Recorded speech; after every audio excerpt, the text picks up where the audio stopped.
let it bang, bang.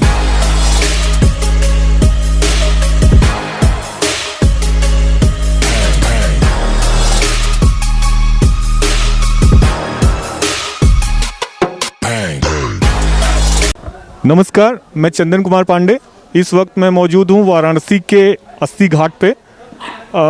आप जानते हैं कि कल चुनाव आयोग ने उत्तर प्रदेश विधानसभा चुनावों सहित देश के 5 राज्यों के लिए चुनाव की तिथियां घोषित कर दी हैं और इसी तिथियों की घोषणा के साथ 5 राज्यों में आदर्श आचार संहिता लागू हो गई है और अब बस कुछ ही दिनों में नामांकन प्रक्रिया के साथ मतदान की प्रक्रिया भी शुरू होगी।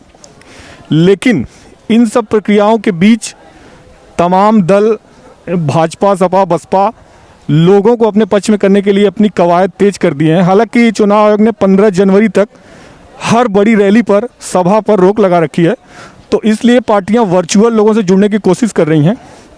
इसमें एक बड़ा तबका आधी आबादी का है।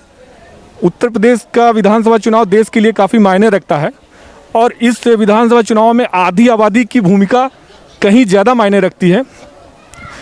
योगी आदित्यनाथ सहित तमाम विपक्ष के नेता दावा करते हैं कि हमने महिलाओं के लिए कई सारे काम किए हैं, कई बेहतर सुविधाएं दी हैं महिलाओं को, मसलन नौकरी, उनकी सुरक्षा के लिए अच्छी पुलिसिंग और तमाम तरह की महिलाओं की विकास कार्य करने का दावा कर रही है मौजूदा सरकार। वहीं अखिलेश यादव और तमाम विपक्ष के नेताओं का मानना है कि मौजूदा सरकार ने महिलाओं के लिए उतना अच्छा काम नहीं किया जितना उन्होंने अपने कार्यकाल में किया था। इस वक्त हमारे साथ मौजूद हैं वाराणसी की कुछ महिलाएं और हम उनसे जानेंगे कि उनका क्या मानना है कि वो इस बार चुनाव में कैसी सरकार चाहती हैं और पिछली सरकार के कार्यों को वो कैसे देखती हैं। तो आइए उनसे बातचीत करते हैं, उनको जानते हैं कि आधी आबादी का, महिलाओं का क्या मानना है। चुनाव नज़दीक है तो उनसे बातचीत करते हैं। मैम, आपका क्या नाम? मेरा नाम वाणी भारद्वाज है। तो मैम, आपसे जानना चाहेंगे कि आपको क्या लगता है, क्या आप कैसी सरकार चाहती हैं और अभी मौजूदा सरकार को कैसे देखती हैं? महिलाओं के लिए कितने काम हुए, दावे जो कर रहे हैं, उसमें आपका क्या मानना है? मौजूदा सरकार ने जो काम शुरू किया है, जैसे मिशन शक्ति, लड़कियों के लिए, महिलाओं के लिए, तो वो वाकई बहुत अच्छा काम है। लेकिन इससे पहले की जो सरकार थी अखिलेश, उन्होंने शुरू किया था लैपटॉप देना। हाँ, वही चीज़ आज ये लोग टैब हो गया। कुछ तो 2 साल जो पेंडेमिक हुआ है जिसके कारण थोड़ा सा बंद गई, सरकार भी बंद गई, जनता भी बंद गई, तो इसको 2 साल अगर छोड़ दीजिए तो शुरुआत जब इन सरकार ने की थी तो बहुत अच्छे से उसको इम्प्लीमेंट भी हुआ था। पिछली सरकार में या अभी? ये अभी की सरकार में इम्प्लीमेंट भी हुआ था। जैसे मिशन शक्ति आया था लोगों का, हम लोगों ने भी स्कूल में जाके, जो हम लोग ये हैं समाज सेविका हैं, तो हम लोग ने अपनी और लड़कियों के साथ संवाद ये किए थे, संवाद स्थापित किए थे स्कूल में जाके। तो ये और होती, लेकिन ये कोविड ने थोड़ा सा वीक कर दिया इस प्रोग्रेस को। करना चाहिए जितना हो, शुरू हुआ था जिस हिसाब से, लेकिन फिर भी ठीक है। और भी ज़रूरतें तो और है। सबसे क्या, जो गर्ल्स को एजुकेट करने के लिए ये भी समझाया जाए, जो पॉपुलेशन कहीं ना कहीं बहुत हम लोगों को रोड़ा दे रहा है। तो हम लोग की जो समाज में है ना, ओवर पॉपुलेटेड हम लोग हो रहे हैं, तो अभी से महिलाओं को एक ऐसी ट्रेनिंग दी जाए जो फ्यूचर को थोड़ा सा देखे। और बहुत सारी चीज़ें मिल रही हैं, इम्प्लीमेंट हो रहा है, लेकिन समय लग रहा है। ये आपका मानना है कि 5 सालों में महिलाओं की स्थिति बेहतर हुई है, या जो भी दावे किए जा रहे हैं का विकास कार्य करने के महिलाओं के लिए, क्या वैसे हो पाए हैं? आप क्या मानते हैं? देखिए, ऐसा है ना, जो जैसे जैसे समय बढ़ता है वैसे वैसे दावे जो हैं सफल होते हैं। पंचवर्षीय योजना जो आती है, आप देखते हैं, जो आते हैं, जो हम 22 तक ये टारगेट लेके चलते हैं, तब तक पॉपुलेशन भी आगे बढ़ जाती है और समस्या विकराल हो जाती है। तो वो 22 तक आते आते एक दूसरी समस्या, शहर में ही देख लीजिए, बनारस में इतना व्हीकल आ गया है जो आपको फ्लाईओवर और अब जो है रोपवे की ज़रूरत पड़ गई है। ये पहले नहीं, पहले से बदलाव मानती है? बदलाव है, बिल्कुल बदलाव है, क्योंकि रोड अच्छी हो गई, सड़कें, और शिक्षा तो 2 साल को छोड़ के बाकी जो है शिक्षा में सुधार भी हुआ है, सुरक्षा में भी सुधार हुआ है। यहाँ बनारस की कह लीजिए तो देखिए, हम लोग 80 घाट पे हैं, कितनी रौनकें हैं इतने के बावजूद। और अब तो सुन रहे हैं जो रिवर फ्रंट होने वाला है, तो ये शहर धार्मिक जो है, धार्मिक संस्कृति है हम लोग की, शहर से जुड़ा हुआ जो भावना है वो और कितना आगे जाएगा। और जो हम लोग की संस्कृति है वो यहाँ पे आके लगता है क्या जो नहीं, सब कोई यहाँ पे हम लोग अपने कल्चर से जुड़ रहे हैं। आइए कुछ और महिलाओं से बातचीत करते हैं। मैम, आपका क्या नाम? कविता मालवी। महिलाओं के लिए जो दावे कर रहे हैं चुनाव में, तमाम पार्टियां कर रही हैं और मौजूदा सरकार भी कर रही है, तो क्या इसको मानती हैं कुछ विकास कार्य हुए या फिर दावे ही हैं? आपका क्या मानना है इसमें? दावे तो बहुत बम्पर आए थे, शिक्षा, स्वास्थ्य और सुरक्षा तीनों विषय को लेके। और जहाँ तक महिला होने के नाते मुझे लगता है कि ये 3 विषय हैं जो पूरी तरीके से सुरक्षा के क्षेत्र में अभी इम्प्लीमेंटेड नहीं कहेंगे। शिक्षा के लिए निस्संदेह इन्होंने किया है, ग्रेजुएशन पोस्ट ग्रेजुएशन के शिक्षा को भी इन्होंने निःशुल्क किया है। कई नए विद्यालय खुले हैं, प्राथमिक और जितने भी सरकारी विद्यालय थे उनका जीर्णोद्धार करना, नए विद्यालयों की स्थापना इन्होंने करी है। और निश्चित अगर तुलनात्मक मेरे से पूछा जाएगा तो अखिलेश जी की सरकार से बेहतर सुरक्षा महसूस होती है।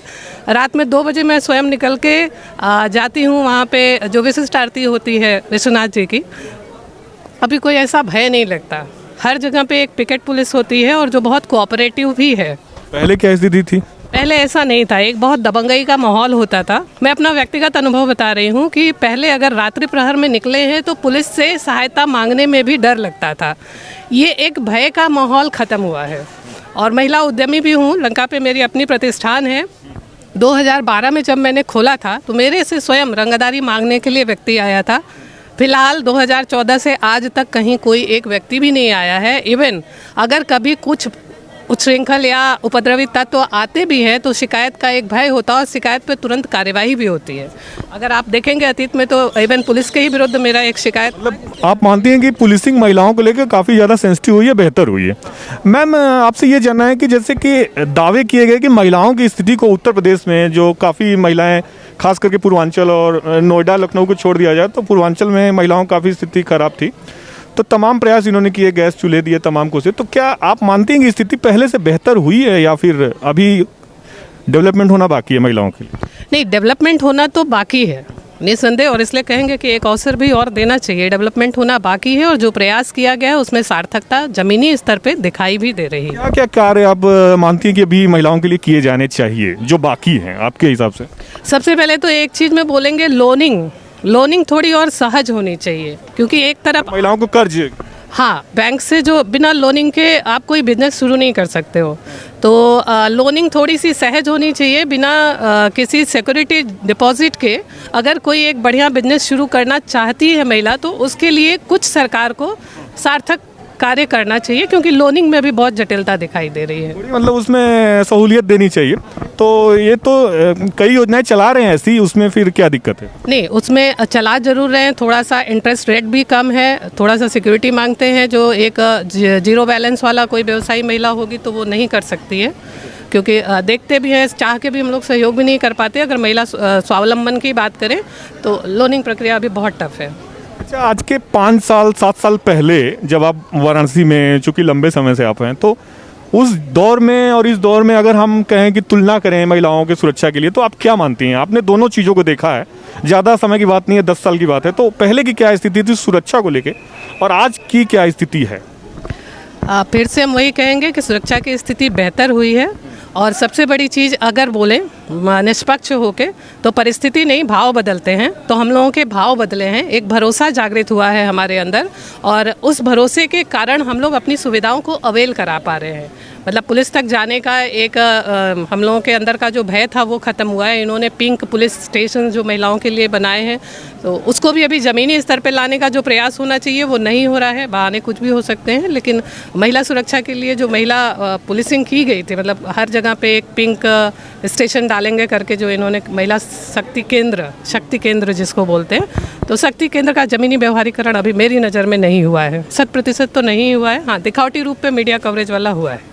आइए कुछ और वुमेन यहाँ से बातचीत करते हैं। मैम, आपका क्या? मेरा नाम ममता उपाध्याय है।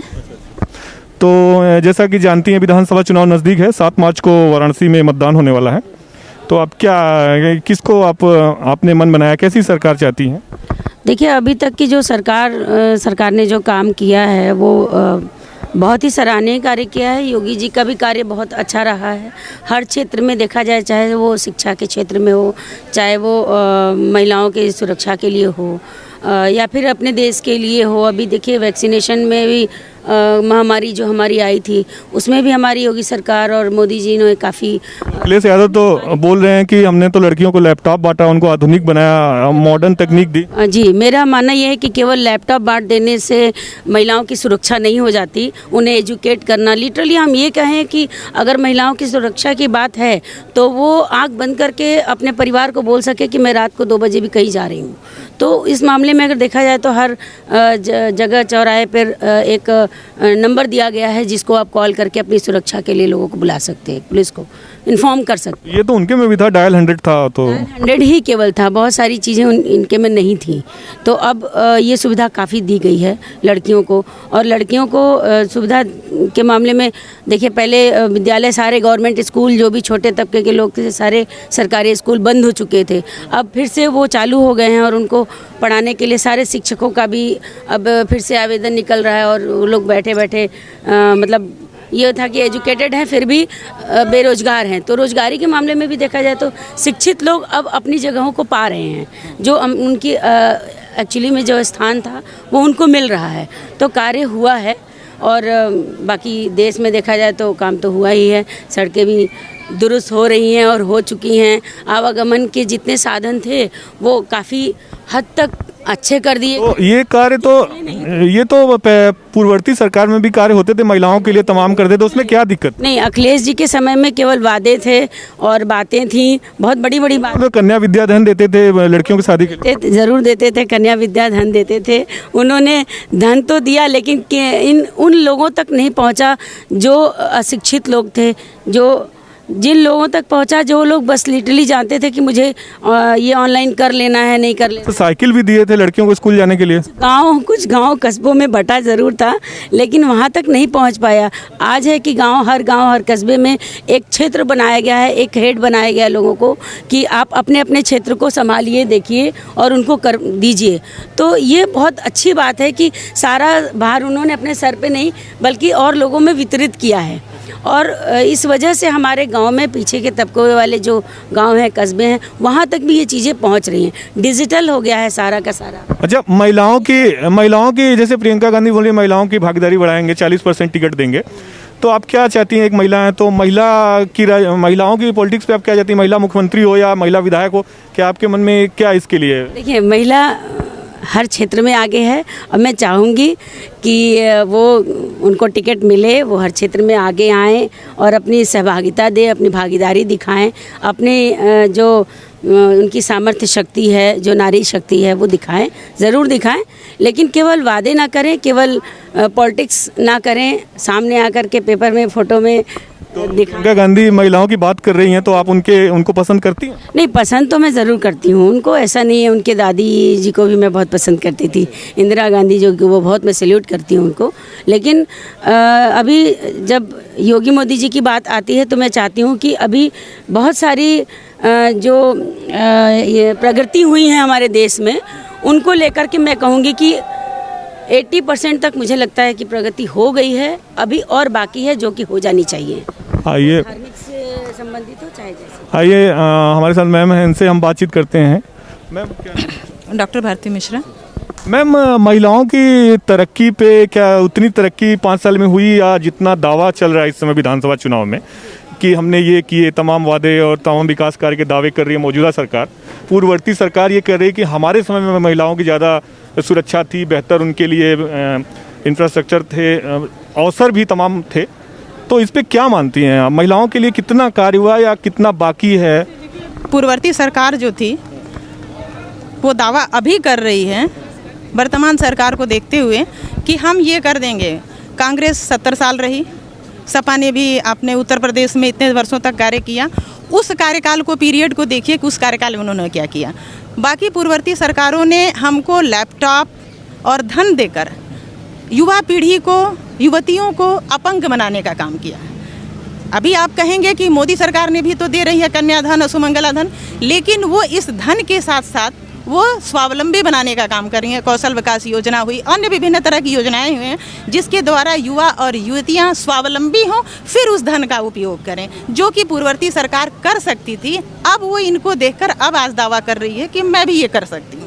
तो केवल लैपटॉप बांट देने से, धन देने से हम अपंग बनते हैं। और खासकर मेरा तो ये कहना है कि युवा पीढ़ी को कभी भी धन देकर अपंग न बनाइए, उनको अवसर प्रदान करिए, उनको कार्य प्रदान करिए कि वो ऐसे हमारे देश के विकास में अपना योगदान दे सके। वो खेती ही करें। हमारी सरकार, वर्तमान सरकार जो है, खेती में भी नई नई टेक्नोलॉजी लाकर युवा को अवसर प्रदान कर रही है। स्टार्टअप शुरू करने के लिए उनको अवसर प्रदान कर रही है कि आप अपना योगदान, अपनी सहभागिता अपनी योग्यता के अनुसार करिए। अभी बहुत सारे विपक्ष के लोग ये भी कह रहे हैं कि नौकरी के दिशा में कार्य नहीं हुआ है। आप कैसे समझते हैं कार्य नहीं हुआ है? आप खुद सोचिए, जो इतनी योजनाएं चल रही हैं, नौकरी, खेती करना, अर्न करना, जब जिससे हम अर्थोपार्जन करते हैं, उसका मतलब कि वो हम नौकरी है। वो तो कृषि भी हमारा साधन है। बच्चे नए नए स्टार्टअप ला रहे हैं, उसके द्वारा धन अर्जित कर रहे हैं और 10 लोगों को नौकरी दे रहे हैं। ये क्रांति जो आई है स्टार्टअप करने की। तो बोल रहे हैं कि नौकरियां कम है, हर महिला कैसे स्वावलंबी बन सकती है, उसमें दिक्कतें हैं, तमाम तरह की वो मिल नहीं पाता लाभ, जैसे जो भी योजनाएं कर्ज वगैरह लेने की इनकी है, तो इस पे तमाम दिक्कतें होती हैं। कुछ लोग भ्रांति फैलाते हैं कि सरकारी नौकरी ही करना नौकरी है। हमारी महिलाएं स्वावलंबी हुई हैं अपने कार्यों के द्वारा। हाँ, थोड़ी सी डिफ़िकल्टी आ रही है कि पेपर वर्क बैंक वाले ज़्यादा कर ले रहे हैं, जिसकी मांग हम समाजसेवी संस्थाओं के द्वारा सरकार की तरफ जारी है और उसको और सुविधाजनक बनाने की आश्वासन सरकार ने दिया है कि जिससे जो कम पढ़ी लिखी महिलाएं हैं और अपना कुटीर उद्योग करना चाहती हैं, तो उनके माध्यम से वो जब लोन लेने की बात हो तो थोड़ी सी आसानी आ जाए। ये थोड़ी सी दिक्कत है, बाकी और कहीं कोई दिक्कत नहीं है। और आपको मैं बता दूं, शिक्षा के क्षेत्र में, क्योंकि मेरा पूरा परिवार शिक्षा बैकग्राउंड से है, तो शिक्षा की दिशा में आमूलचूल क्रांति हुई है। बेसिक शिक्षा हुई, माध्यमिक शिक्षा हुई, उच्च शिक्षा हुई, जो भी है। बेसिक शिक्षा और माध्यमिक शिक्षा की ये हालत थी कि टीचर गांव-गांव में सैलरी ले रहे हैं, अपने घर बैठे हुए हैं। जो जा भी रहा है वो बच्चों से कोई काम दे दिया और सो रहे हैं। कोई स्वेटर बुनवा रहा है, कोई कुछ भी कर रहा है, कुछ भी रहा है। आज जाके आप गाँव-गाँव में निरीक्षण करिए। हमारे यहाँ माध्यमिक शिक्षा में बहुत सारी अध्यापिकाएँ हैं हमारे परिवार की। क्या अलर्टनेस आई है कि आप हर क्षेत्र में पढ़ाई पूरी तरह से को कैरिकुलर एक्टिविटी पर ध्यान दिया गया है। बहुत सारा आमूलचूल परिवर्तन आया है और सजग हुए हैं अध्यापक। बल्कि कुछ लोग तो सरकार को भला बुरा कहने लगे हैं क्योंकि उनको पंक्चुअल होना पड़ा है, तो रोज़ का रोज़ वीडियो बना के उनको भेजना पड़ रहा है। तो ये सराहनीय कदम है शिक्षा के क्षेत्र में और आपके स्वावलंबन होने के क्षेत्र में। मैम, जैसे मौजूदा सरकार ये दावा करी कि हमने बेहतर सुरक्षा व्यवस्था प्रोवाइड कराई है महिलाओं के लिए प्रदेश की, लेकिन कुछ 1-2 घटनाएं ऐसी हुई जिसमें अभी तक पीड़ित को न्याय नहीं मिला, जैसे हाथरस की घटना हुई या कुलदीप सिंह सेंगर वाली घटना हुई। तो उसमें आपका क्या मानना है? ऐसी जो घटनाएं होती हैं जल्दी से न्याय नहीं मिल पाता है, तो उसमें देरी होती है, तो इसमें क्या? इसमें भी सुधार हुआ है। हर नियम के अपवाद होते हैं, ये भी आप जानते हैं कि हर नियम के अपवाद होते हैं। कुछ एक आध घटना ऐसी हो जाती है। हाथरस की घटना, हाँ, न्यायपालिका में हमारा बड़ी लंबी प्रक्रिया है और वो ये बहुत पहले की चली आ रही है, उसको भी बदलने की हमारी सरकार चला रही है कि फास्ट कैसे जल्दी से इसको निर्णय दिया जाए। तो थोड़ा तो टाइम लगेगा ना। एक छोटा सा परिवार संभालने में, संचालन करने में हमको इतनी दिक्कत आती है, तो इतना बड़ा देश है, तो एकदम से आप 5 साल, एक टर्म और दीजिए। पहले की जो भी सरकार की योजना है जो इम्प्लीमेंट हुई है, उसको और भी उभर कर सामने आने के लिए आपको एक टर्म और देना पड़ेगा, एक अवसर और प्रदान करना पड़ेगा, फिर इसका एक स्वरूप बन के आएगा। पहले जैसे आपने देखा होगा कई सरकारों को, मायावती की सरकार थी, अखिलेश की सरकार थी, तो पहले की सरकारों में, अब की सरकारों में महिलाओं के लिए आप क्या बदलाव मानती हैं, जो अच्छे बदलाव हुए हैं? सबसे बड़ा बदलाव तो ये है कि हर महिला आत्मविश्वास से भरी हुई है। इससे अधिक परिवर्तन क्या चाहते हैं आप? ये जागरूकता है। आप इंफ्रास्ट्रक्चर बना दीजिए, आप बहुत ज़्यादा संसाधनों से हमको लिप्त करिए और हमारे अंदर आत्मविश्वास की कमी हो तो हम कुछ नहीं कर सकते। तो आज की महिला जो है वो आत्मविश्वास से भरी हुई है और ये हमारा सबसे बड़ा प्रगति है। अच्छा, एक घटना है जैसे कानपुर की, जो एक विकास दुबे एनकाउंटर में अमर दुबे थे जिनको पुलिस ने काउंटर मारा। तो अगर किसी पत्नी का पति अपराधी है तो पत्नी को क्यों सजा दी जाए? खुशी दुबे जेल में है, तो इस पर क्या मानना है? क्या सरकार का ये सही स्टेप है कि उसको जेल में रखा हुआ है? उसकी क्या गलती है? अगर वो केवल पत्नी धर्म का निर्वहन करके रहती तो उसको दंड देना गलत था, लेकिन अगर उनके गलत कार्यों में उन्होंने सहयोग किया है तो ये हमारा धर्म भी नहीं मानता है। हमारा धर्म भी कहता है कि अपराध को छिपाना और अपराध को सहना ये भी गलत है, और हमारे सनातन परंपरा के अनुसार भी वो भी उतना ही अपराधी है जो इन अपराध में सह देता है। तो इसलिए अगर उनको दंड दिया जाता है, उन्होंने सह दिया है। आप हमारे इतिहास को उठा कर देखें तो बहुत सारे ऐसे उदाहरण हैं जहां पत्नी के खिलाफ पत्नियों ने एक आंदोलन कर दिया है और कि गलत कार्य नहीं होना चाहिए, गलत के खिलाफ उन्होंने अपने पति के खिलाफ आवाज़ उठाई है। तो अगर कोई पत्नी के नाम पर अपने गलत कार्यों में अपने पति का साथ देती हो तो वो क्षम्य अपराध नहीं है, मैं ऐसे नहीं मानती। और ना हमारी सनातन परंपरा। तो ये तो आपका सही है, लेकिन जो विपक्ष के लोग हैं, तमाम लोग कह रहे हैं उसका तो कोई लेना देना था नहीं, सरकार जबरन उसको प्रताड़ित कर रही है या फिर दूसरे की सजा, पति की सजा उसको दे रही है। भाई ये बताइए, हम राजनीति कैसे करेंगे? हम विरोध नहीं करेंगे, हम किसी चीज़ का खंडन नहीं करेंगे तो राजनीति नहीं। ये आप भी जानते हैं, मैं भी जानती हूँ कि ये कभी कुछ चीज़ों पर विरोध के नाम पर होता है। तो बस ये यही है कि विरोध के नाम पर ये विरोध हो रहा है। आइए कुछ एक लोग और हैं, उनसे भी बातचीत करते हैं कि क्या मानना है। महिलाओं की स्थिति में क्या बदलाव आया है पिछले 5 सालों में?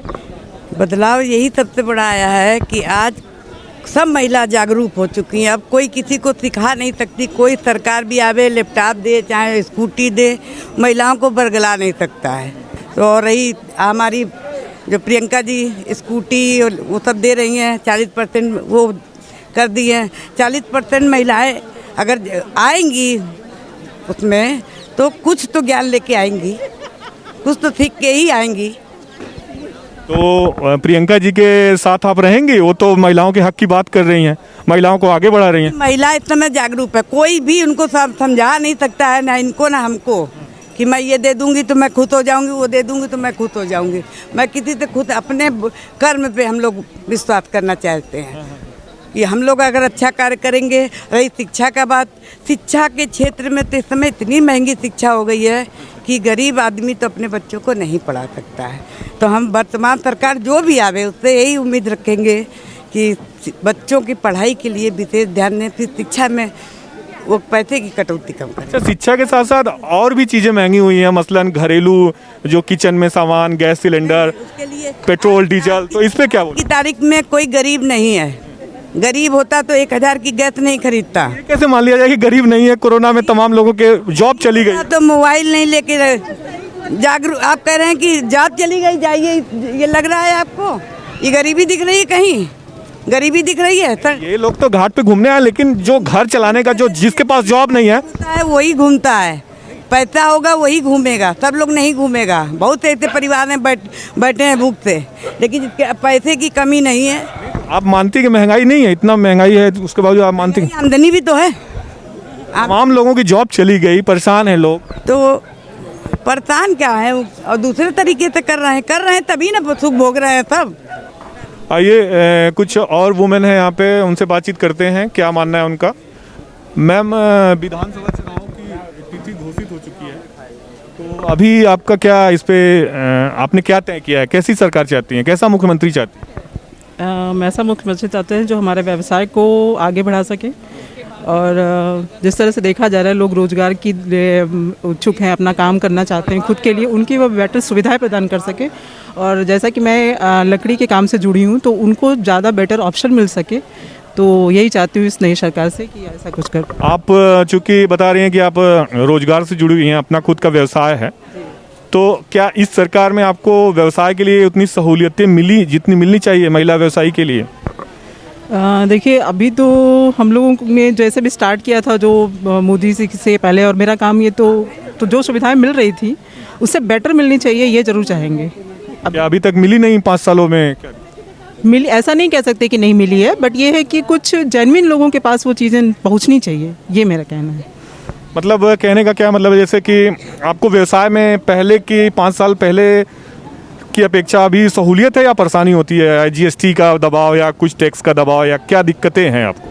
नहीं, ऐसा तो फिलहाल अभी कुछ प्रॉब्लम नहीं हुई है, और जैसे पहले था अभी हमारा 1 पे है 1 स्टे, तो कोई दिक्कत ऐसे नहीं होती है। तो और आगे भी चाहेंगे कि ऐसा कुछ ना हो। महिला उद्यमियों के लिए आप क्या मानती हैं, कैसी पॉलिसी होनी चाहिए कि वो आगे जा सके, अपने व्यवसाय को खुद से अपने बल पे आगे ले जा सके? देखिए, महिला व्यवसाय के लिए तो उनको चाहिए एक रोज़गार के उनके जो साधन है, उनकी जो सारी चीज़ें अगर वो मुहैया कराती है हमारी गवर्नमेंट, तो वो अब बेटर तरीके से कर सकती हैं। जैसा कि कहा जाता है कि फिजिकली लेडीज़ को थोड़ी प्रॉब्लम होती है कहीं ऐसे करने में, अगर वो सुविधाएं उन्हें एक जगह से या एक ऐसी संस्था से प्रोवाइड करा दी जाए तो वो उनके लिए और भी बेटर ऑप्शन मिलेगा और वो उसमें बहुत अच्छा और आगे कर सकती हैं, बहुत अच्छा कर सकती हैं। तो प्रधानमंत्री जी और मुख्यमंत्री जी तो तमाम योजनाओं को लेके आए, बोले कि मसलन तमाम योजनाएं चल भी रही हैं जिसमें महिलाओं को सब्सिडी पे कर्ज दिया जा रहा है, कम इंटरेस्ट पे दिया जा रहा है, तो वो क्या वो सक्सेस नहीं हो पाए? एक सक्सेसफुल है उनके लिए कि उनके अपने अगर इकोनॉमिकल प्रॉब्लम देखिए सबसे बड़ी प्रॉब्लम होती है, बट अगर उसको